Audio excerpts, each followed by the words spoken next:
Super Rugby round 11. 4 games on the Saturday. I actually managed to see all four of these games, although I did kind of watch these two at the same time, this one live and this one delayed. But hey, it's a week where I didn't have to go highlights. I watched all of them pretty much as I could. So, some interesting results. Only the one home team getting defeated in the Waratahs and only the one real hiding, and that was the first game. And we will start there. Hurricanes over the Chiefs, 47 points to 19. I said in the preview that these games are traditionally close. Well, I guess they're breaking with tradition because 47 points to 19 is a bit of a hiding. It kind of had a slight kind of ring of familiarity with that Sunwolves against the Highlanders game initially, because Geordie Barrett ran in a try within screen's flickering. Within about 3 minutes, he just showed some very nice gas, made it 7-0, and then ran a perfect line for a second try 3 minutes later. So within no time, it was 14-0. Kind of 2 points a minute, and then Pepe got his try from a line out, and then a maul. 21-0 after 16 minutes. This is what I mean by kind of reminiscent of that Sunwolves game. It was just try after try after try. Thankfully, though, the Chiefs weren't going to go scoreless in this one. Jacobson got a try in 23 minutes. Showed a bit of power from 5 meters out, made it 21-7. And then Mwakiola had a try. The TMO did view it, said it was all good, and that made it 21 points to 12. They missed the conversion. So at least at that point, it's kind of game on. You're still kind of invested in the game. Imperinara hits. Man, he's got to be eyeing that Super Rugby try scoring record because it's another try for him. He got it just grounded 28 points to 12 is how it went in at half time. So comfortable lead for the Canes, but not kind of dead and buried for the Chiefs.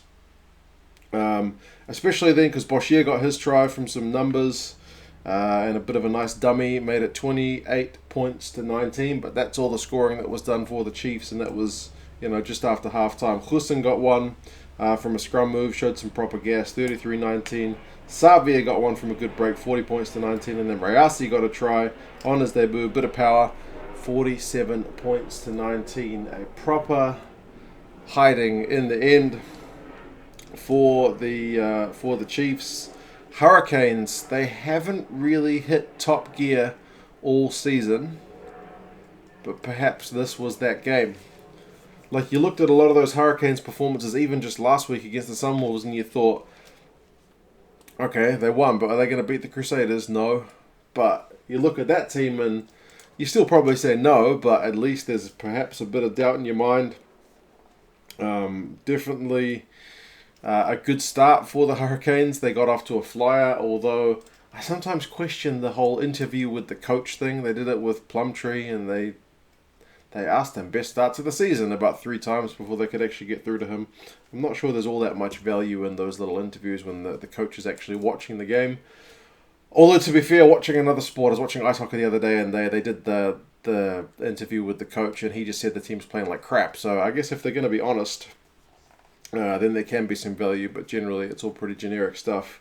But yeah, big bonus point win for the Hurricanes. As I said, kind of hits them in top gear. They are a force. I mean, they're only behind the Crusaders on the table in terms of the actual points. So they look to be the second best team in Super Rugby. And if they can keep up this kind of form, then we could have a cracking game between them and the Crusaders at some point. The Chiefs, I don't know where this leaves their season, but not in a good place. That's another 2 losses on the bounce. I know they've got injuries, like Weber had to pull out late, and there's no Retallick this week. Damien McKenzie's out for the season, but yeah, it's just not very good. It was very windy in this game, and it showed like the line-out stats for the Canes, 2 from 7. That's pretty atrocious in an otherwise good performance. Plumtree didn't seem all that happy at the end of the game, but what's his name? One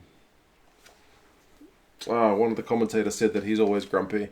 So, it's Perry Whippo said he's always grumpy. He's just always been that way. The Chiefs line-out was slightly better, 5 from 7. But the kicking actually wasn't all that bad from from Bodie, despite the wind. Everyone was having to have somebody to hold the ball whenever they were putting on the tee because it was just that windy. The lead did not change in this game, and that was the same with the previous game on Friday, the Sunwolves Highlanders, and the same with the previous game, the Crusaders hosting the Lions. So the first 3 games of the week, all pretty one-sided at the end of the day. Crucially, I guess, poor for the Chiefs. They finished with a tackling stat at 74%. Like the Hurricanes were 84, which is all good. But trust me, the Chiefs were up to 84. At one point, it was kind of 50, 60%. So you just cannot do that. They were just running riot, were the Hurricanes. Interestingly, the Chiefs did have more ball, more possession and territory. So I guess it's what you do with it. The Hurricanes host the Rebels next week. They'll be the favourites for that one as well. The Chiefs doesn't get much easier. They face an away trip to the Highlanders, who will be buoyed by their recent result of over the Sunwolves. The next one, the Waratahs hosting the Sharks. Not all that high scoring, 23 points to 15, the Sharks over the Waratahs, although this game actually had a lead change, unlike the previous 3 games. So, if nothing else, that added a bit of spice to the game. Tars kicked a penalty early on to make it 3-0. Dan Dupree got his try from about 2 metres out. They had advantage. They'd been going for a maul. But that guy's good from that kind of range. 7 points to 3, the Sharks take the lead. Then Gordon got his try. Rona called him down the short side from the back of a scrum, and they had a little kind of 1-2. The lead changed again, 10 points to 7. Sharks kicked a penalty, made it 10-all. That's how it was at half time. And then 45 minutes is probably the key point for this game, because Thomas Dutoit is holding on to Jed Holloway's jersey as he's trying to kind of, I think was it a ruck or a maul? Holloway was trying to get away from it, and Dutoit was holding his jersey. Jersey holding goes on in like every single game. Almost every ruck you can see somebody holding somebody's jersey, and occasionally you see them flash out with their hands to try and bat the hand away. Well, this time Holloway, instead of batting the hand away, just kind of put his arm into Thomas Dutoit's face. The commentators were initially, I guess, skeptical of whether anything was going to happen, but if you've been watching Super Rugby in any of the recent years, you know if you're going to strike your arm or your hand or whatever into somebody's face, you are going to be having an early bath, and that was the way it was for Holloway. He got red carded for that. You just can't do that kind of stuff. Any contact with the head, man, it's going to be red. Interestingly, though, and I felt like it was kind of a compensation card, Dutoit got yellow carded for the jersey pulling. If they yellow carded every guy who pulls a jersey, there'd be a lot of yellow cards you'd be having, like this game had later on, kind of 13-on-14 stuff regularly.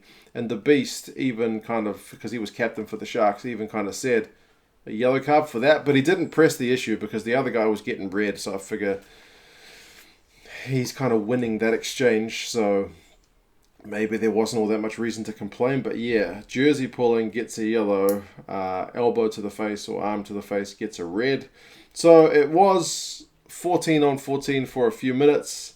Bosch missed a couple of penalties during that initial period, and then Dempsey got a yellow card as well. So at that point it was 14-on-13, so the Sharks with the 2-man advantage. I've written a note there that I cannot read. Oh, it was maybe a lifting tackle? Yeah, above the horizontal, that's what it was. He did kind of seem to lower him down, but still lifting above the horizontal. Again, if you do that kind of stuff, you're putting yourself into a difficult situation. So, 52 minutes, Esterhazen gets his try. That was when it was 13-on-14. So it's 17 points to 10. Bosch kicks a huge penalty after missing a couple of previous ones. 20 points to 10. Bosch kicks another penalty on 71 minutes. 23 points to 10. And then the Tars don't give up. Foley gets a try after the Tars have many advantages. And it gives them a chance to get within bonus point territory. And then he misses a relatively straightforward conversion the Sharks guys do put him under a lot of pressure with the charge down. He probably needed to move his butt because on any tries scored after 80 minutes, if there's any value to be had, the guys are just going to expend any last energy trying to charge you down. So he really fluffed his lines with that one. And the Tars missed out on a bonus point. So, I mean, overall, you got to say it's a pretty good win for the Sharks away from home. It starts their tour pretty well. They're playing the Crusaders next week, so good to get some points in the bank here in that very competitive South African conference. The Waratahs, on the other hand, are travelling to South Africa to play the Bulls, so this would have been a nice one for them to get a win, but not to be done. A bonus point would have been most welcome, not to be done. I mean, overall, to be fair, the Sharks probably should have done better, given the fact that they had a man advantage for pretty much the entire second half, and at sometimes two men. It was 15-13. But, I mean, take the win first and foremost, I suppose. I felt like the Waratahs blew a few chances early, and then, they had a penalty and they kicked for a line-out. They kicked for touch, took a line out, and they missed their own line out. So that was kind of poor. The Tars had a fair bit of advantage early. Then the Sharks came back, so it was kind of, I guess, a game of momentum. But there was a good tackle from Cameron Clark on Mapimpi. That was a pretty big hit from winger on winger. And it's always interesting with Greg Clark being the commentator and Cameron Clark, his son, playing the game. He never kind of breaks the professional barrier and says attaboy or anything. So, it was mostly other commentators talking that one up. But I think Mapimpi gave someone a big don't argue later on. So, getting a bit of revenge. Good win. The stats for this one were actually relatively even. Apart from the fact that the Tars had more ball and more territory, everything else, tackle stats, all pretty even. So again, for the Sharks, perhaps an advantage, an opportunity to go hunting a bonus point.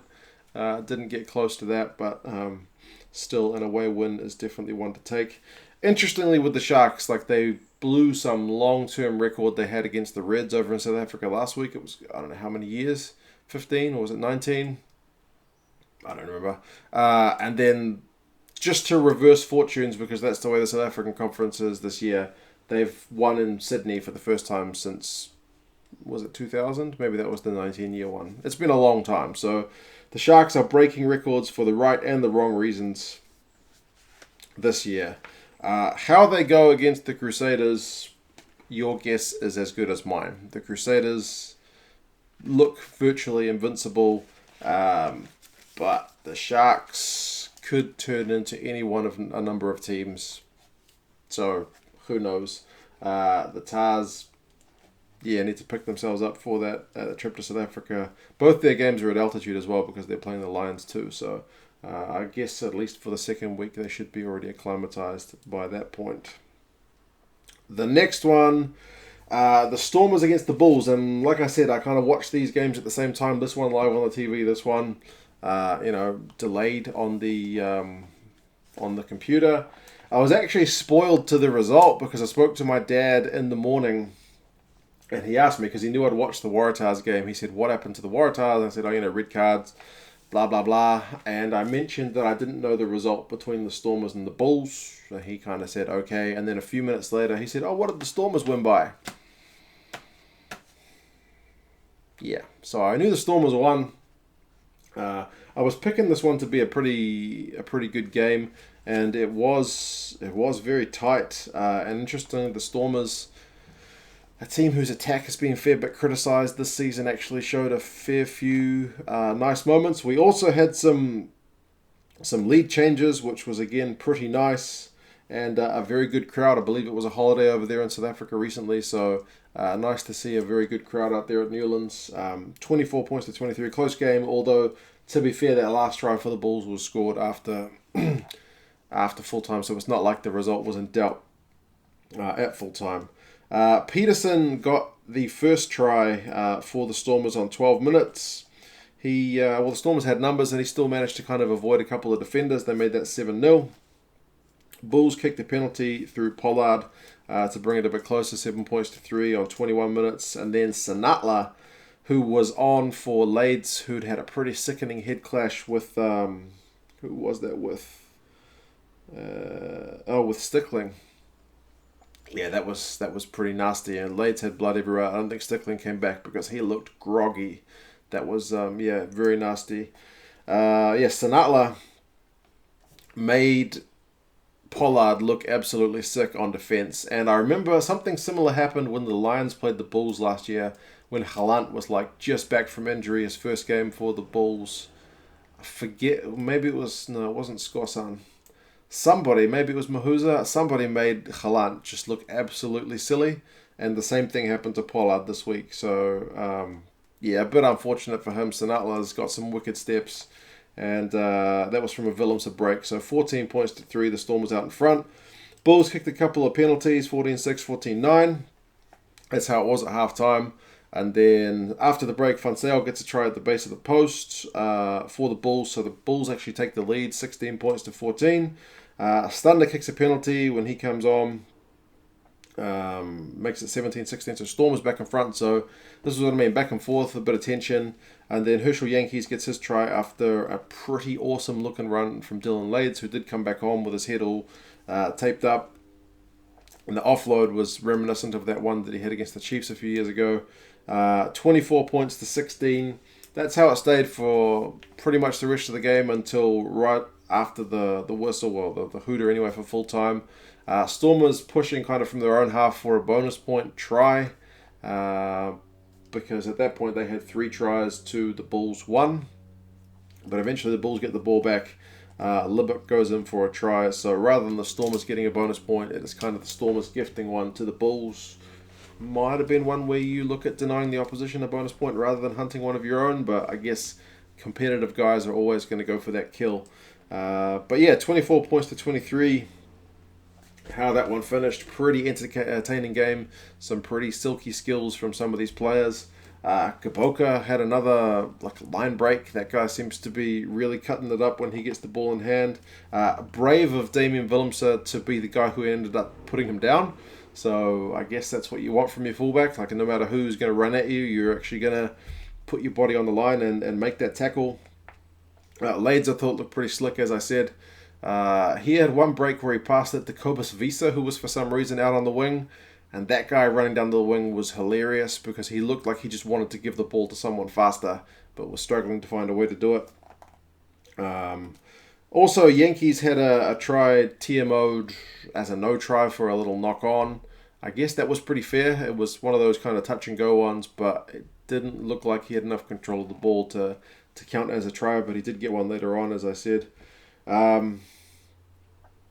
Stormers' defense actually had to hold out for large periods in that second half, and they managed to do it. So defense was good enough, and their attack kind of came on song, which is something we've been waiting for a while. Whether they can do that consistently really remains to be seen. So very good win for the Stormers. They're still alive in the South African Conference. Bit of revenge for that big loss they suffered early in the season to the Bulls. So that'll make them feel a lot better. It was great to see a lot of these guys back fit. Halant, seeing him play gives me a bit of joy. I do like seeing him play. Same with Dylan Leeds. I really like that guy. He's not all that big, but man, the guy, when he's on form, has got some really good skills. And Etzebeth was back, so Brumbies seemed to play pretty well when he came on. Lots of good stuff to appreciate from both those South African teams. In terms of the stats, the Bulls had more of the ball, more of the territory, but the Stormers had the run meters. So when they had the ball, they were doing more with it.